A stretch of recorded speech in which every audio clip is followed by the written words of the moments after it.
तो ये प्लेंट का ही कंटिन्यूएशन है जो लास्ट टाइम देखा था।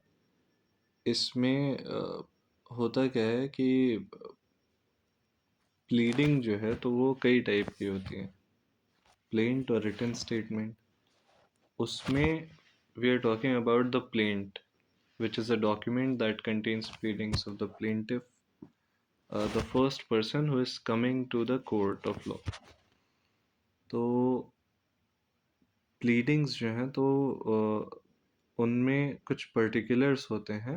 Right now we are looking at the pleadings of the plaint, particulars of the plaint, one of the pleadings which is filed by the plaintiff।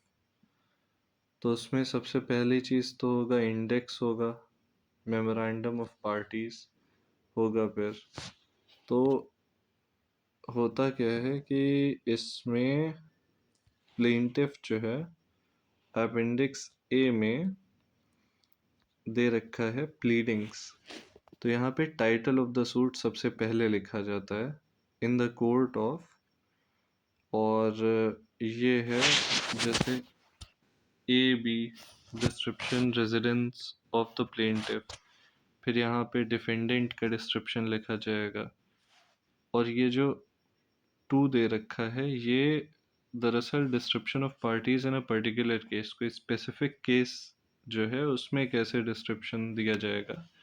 जो specific type के suits हैं उनकी बात कर रहे हैं, यानी कि ये जो है A B description on behalf of other holders of debentures या ऑफिशियल रिसीवर के केस में कैसे होगा, ये नेक्स्ट फ्रेंड अनसाउंड माइंड के केस में कैसे होगा। इस तरह से हर स्पेसिफिक केस में कैसे होगा उसका डिटेल दे रखा है। बाकी जनरल जो है तो वो ये होता है टाइटल ऑफ सूट। तो किसी भी प्लेंट में सबसे पहली चीज़ तो ये होगी, उसके बाद में होगा मेमो में डिटेल ऑफ पार्टीज होगी, प्लेंटिफ एज सन एट्सेट्रा। उसके बाद में पर्टिकुलर्स में होगा कॉज ऑफ एक्शन। सबसे पहला you need to disclose the cause of action of the suit.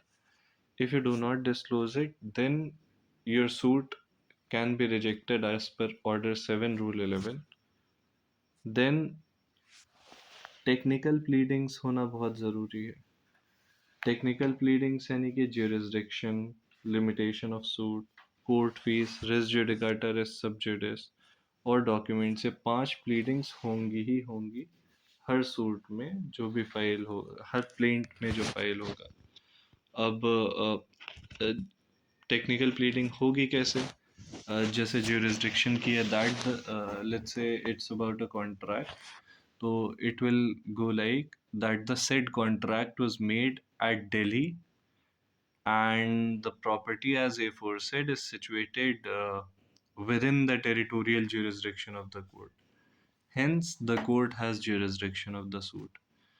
फिर लिमिटेशन का होगा टेक्निकल प्लीडिंग की that the suit is within the limitation, the plaint is within the limitation period. Court fees का the valuation of the subject matter of the suit is 2 lakh rupees for the purpose of jurisdiction and for the purpose of court fees. Limitation का हो ही गया that the breach has been committed on date so and hence suit is within the limitation period. Then res judicata का कि no suit on the same cause of action has been instituted in any court, और यही same race sub जुडिस का भी हो जाएगा when no suit has been instituted, तो definitely there is no case pending before any court of law. फिर हो जाएगा डॉक्यूमेंट, तो डॉक्यूमेंट का that the plaintiff will rely upon the documents a list where of is annexed in annex B of the plaint itself. तो अब ये जो 5 points हैं ये हमेशा वही रहेंगे किसी भी कॉज ऑफ एक्शन के लिए, किसी भी प्लेंट के लिए। और जो बाकी मैटर इन इशू के पैराग्राफ्स हैं दैट में वेरी, और कॉज ऑफ एक्शन से रिलेटेड हैं उनको भी चेंज किया जा सकता है। तो ये हो गया ये हो गया टेक्निकल प्लीडिंग्स। और फिर मैटर इन इशू जो है तो वो हमारा आ जाता है मोस्ट रिस्पेक्टफुली शो इट, आपका legal right, how it is breached, and that on date so and so the defendant signed the contract, therein described, etc. And then there was a breach, so that describes cause of action itself, and then we keep on writing it. Then we come to the prayer in the plaint. So the plaintiff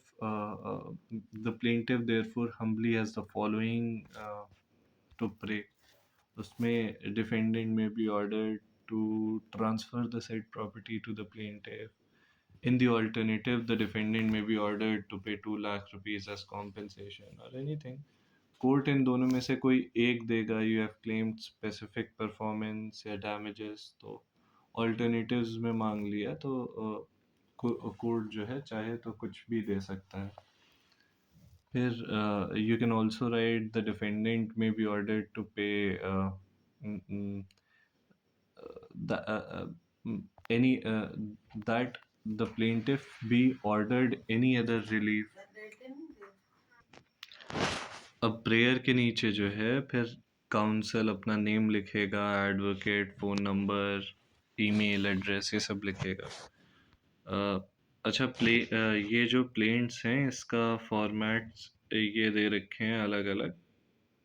appendix ए में ही है, या appendix ए में pleadings के अंदर title के बाद ये प्लेन्ट्स दे रखी हैं, फिर रिटन स्टेटमेंट ऐसे ही दे रखे हैं।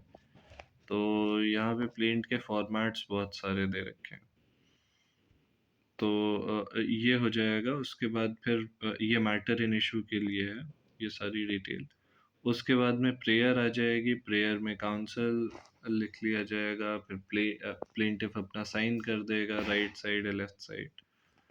उसके बाद पेज के बीच में एक हेडिंग आएगा, दैट इज वेरिफिकेशन।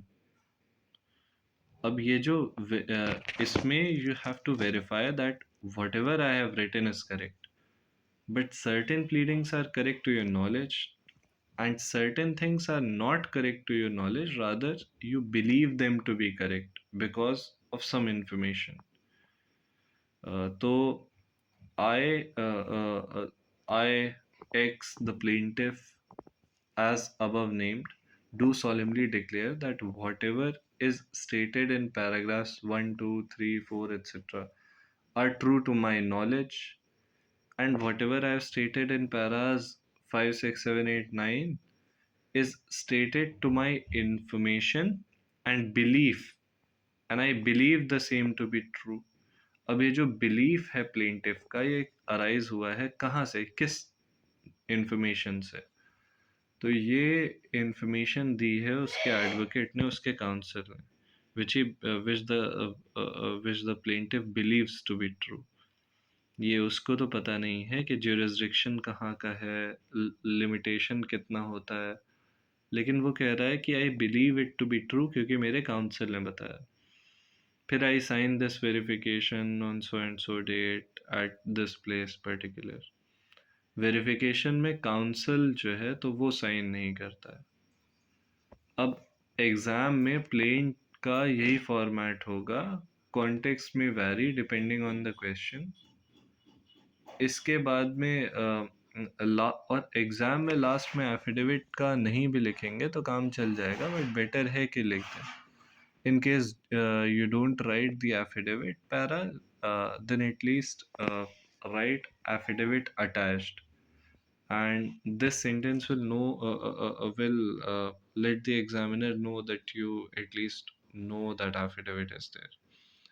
तो वेरिफिकेशन के नीचे प्लेंटिफ के सिग्नेचर के लिए प्लेंटिफ ही लिखते हैं क्योंकि इट्स नॉट एन ओथ, और एफिडेविट जो है तो वो ओथ पे होता है, so for that we use deponent. तो वेरिफिकेशन के नीचे जब साइन करेगा प्लेंटिफ तो उसमें नीचे प्लेंटिफ ही लिखेंगे।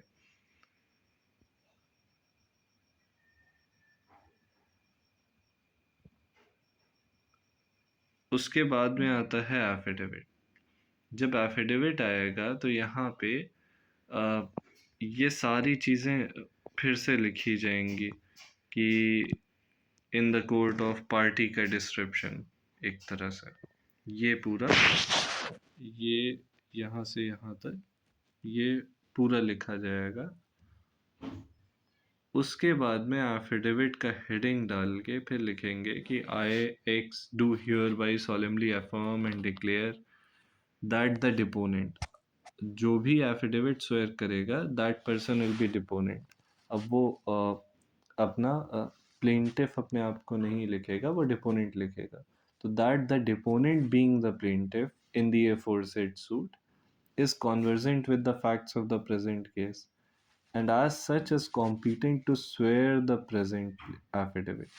तो जो प्लेंटिफ है वो ये सब चीज़ें बोलेगा कि contents of the accompanying plaint जो है they are true and correct to my knowledge। Contents of the same may kindly be read as forming the part of the present affidavit। तो he'll write कि जो content हमने जितना भी लिख रखा है it should be read as part of this affidavit only, or part of the present affidavit, or the same is not repeated for the sake of brevity, for the sake of being precise।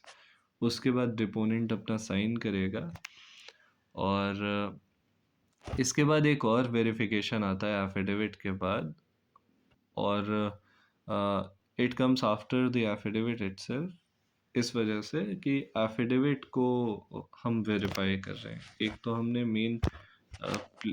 Main पूरा pleading जो था हमारा plaint का उसको verify किया, फिर affidavit आया और एफिडेविट को वेरीफाई करेंगे।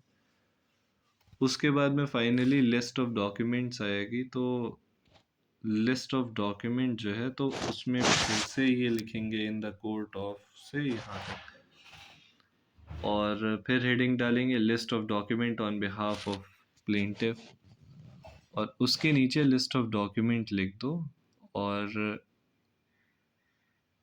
अब जैसे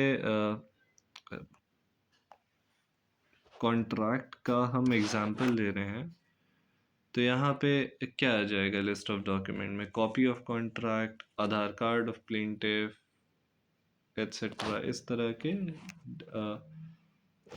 आ जाएंगे हमारे लिस्ट ऑफ डॉक्यूमेंट में। तो बेसिकली प्लेंट जो है हमारा, तो plaint is what? Plaint is a document which contains pleadings of the plaintiff and it contains the cause of action, the matters in issue, and the technical pleadings, the prayer of the prayer, the relief of the plaintiff, the verification affidavit, and plaint is the foundation of the entire suit.